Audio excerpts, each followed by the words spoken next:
Halo Malaysia, terima kasih kerana sudah menonton video ini. Sebelum kita bermula, sila pertimbangkan untuk tekan butang subscribe, like dan share.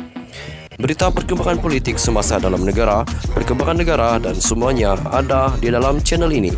Terima kasih kerana sudah menonton.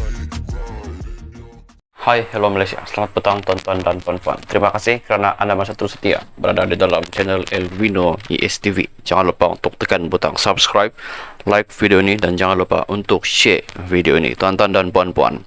Sekali lagi, arena politik Malaysia digemparkan dengan satu berita yang amat mengejutkan kita. Dipetik daripada Malaysia Kini, hubungan Malaysia-China. Adakah Muhyiddin bodoh atau pura-pura bodoh soal MP? Tuan-tuan dan puan-puan. Satu lagi tajuk berita yang amat panas. Kecerdikan akal Ketua Perikatan Nasional PN Muhyiddin Yassin di soal susulan kenyataannya mengenai pertikaian Laut Cina Selatan dengan China. Ini selepas Muhyiddin membidas Perdana Menteri Anwar Ibrahim kerana dianggapnya cuai dalam memberi kenyataan berhubung isu pertikaian Laut Cina Selatan. Ia susulan kenyataan Perdana Menteri itu yang memberitahu Putrajaya terbuka kepada rundingan selepas Beijing membangkitkan projek operasi cari gali Petronas di kawasan laut tersebut. Dalam kenyataannya semalam, Muhyiddin memberi amaran bahawa kenyataan Anwar itu secara tidak langsung boleh dianggap memperakui tuntutan China terhadap kawasan yang sudah sah merupakan wilayah Malaysia. Mengulas kritikan Muhyiddin, Ahli Parlimen Ipoh Timur Howard Lee berkata bekas Perdana Menteri itu sepatutnya lebih faham keadaan yang sebenar. Saya tidak tahu sama ada Muhyiddin bodoh atau pura-pura bodoh kerana sebagai bekas Perdana Menteri, beliau sepatutnya tahu bahawa dalam perihal hubungan antarabangsa, ia melibatkan urus takmir, pertemuan dan timbang tara untuk menyelesaikan atau setidak-tidaknya mengendurkan ketegangan dalam sesuatu isu, termasuk tuntutan bertindih di Laut Cina Selatan, katanya pada Sabtu kenyataan. Lee berkata Muhyiddin menjejaskan kedaulatan negara apabila mengkritik Anwar Ibrahim sebagai Perdana Menteri Malaysia mengenai hubungan Malaysia dengan China. Apabila berhadapan dengan kuasa-kuasa besar, bahasa diplomatik adalah amat penting untuk memastikan hubungan harmoni dapat dikekalkan. Saya yakin Tan Sri Muhyiddin Yassin sebagai mantan Perdana Menteri yang banyak pengalaman politik tentunya cerdik, pandai dan bijaksana. Tentu beliau faham apa yang dimaksudkan dengan bahasa diplomatik, terutamanya apabila kita berhadapan dengan Amerika Syarikat dan China, yang kedua-duanya hadir di rantau Asia Tenggara termasuk Laut Cina Selatan. Sayangnya, Muhyiddin yang kini mengepalai gerombolan pembangkang Perikatan Nasional hanya berani bermain politik kotor. Demi secebis undi, beliau telah memperjudikan keselamatan negara, memalukan nama baik Malaysia, melakukan sabotaj ke atas hubungan dua hala antara negara kita dan juga negara China, serta menjejaskan usaha ASEAN untuk mengekalkan keamanan rantau ini, kata Lee. China sebelum ini menegaskan bahawa penerokan minyak dan gas Petronas telah merangkumi laluan laut antarabangsa, termasuk sebahagian kawasan tuntutan Republik itu dari 9 garis putus yang melintasi Laut China Selatan.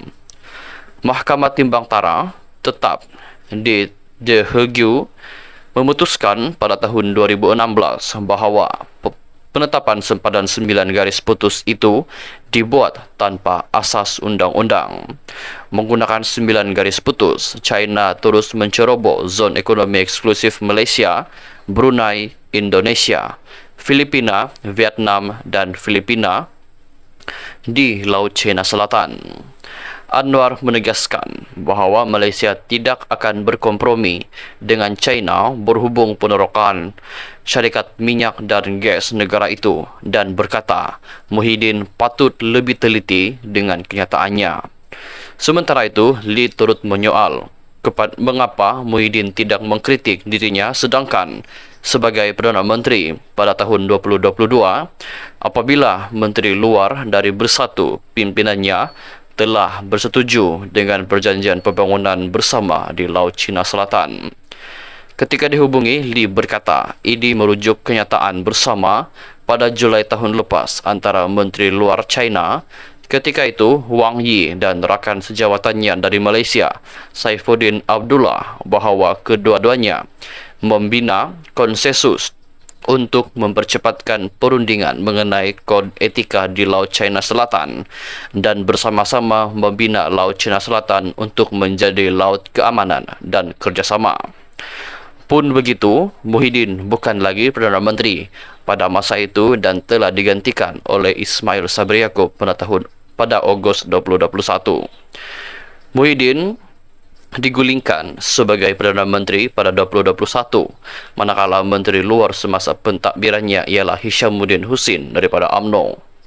Bagaimanapun, Menteri Luar Negeri pada tahun 2022 semasa pentadbiran Ismail Sabri Yaakob ialah Saifuddin Abdullah daripada Bersatu.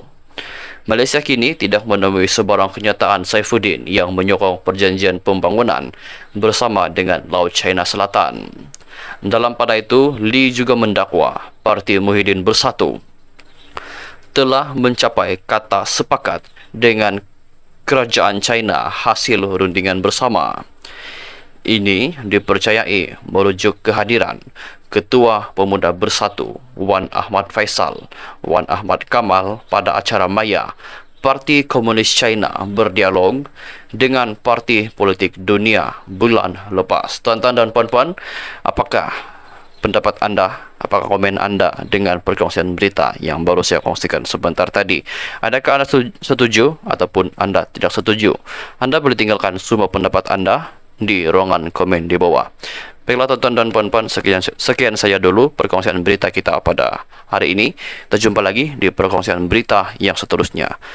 Jangan lupa untuk tekan butang subscribe, like video ini, share video ini supaya seluruh rakyat Malaysia boleh mengetahui dan juga dapat untuk membantu admin untuk terus kembangkan lagi channel ini. Terus setia berada di dalam channel ini. Kita jumpa lagi di perkongsian berita yang seterusnya. Bye-bye.